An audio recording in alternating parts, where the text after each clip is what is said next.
Octavia പാസിൻ്റെ മനോഹരമായൊരു കവിതയാണ് my life with my waves.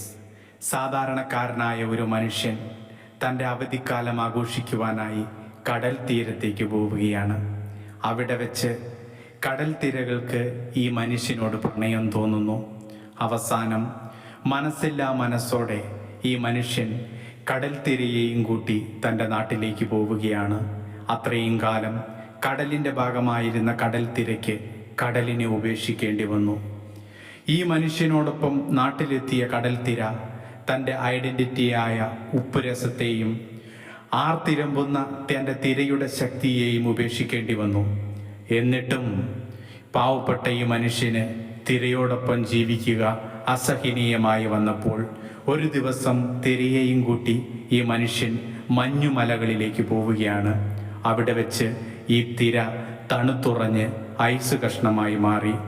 ഈ ഐസ് കഷ്ണത്തെ താഴെയുള്ള ഒരു ബാറുകാർ വാങ്ങിയിട്ട് അവരെ കഷ്ണങ്ങളാക്കി മുറിച്ച് ബാറിൽ മദ്യപിക്കുവാൻ വരുന്നവരുടെ മദ്യ ഗ്ലാസുകളിലേക്ക് ഈ ഐസ് കഷ്ണങ്ങൾ ഇട്ടുകൊടുത്തു. കുടിയന്മാർ ഈ ഐസ് കഷ്ണത്തെ ആർത്തിയോടെ വലിച്ചു കുടിച്ച് അകത്താക്കി. അങ്ങനെ തിര ഒന്നുമില്ലാതായി മാറി.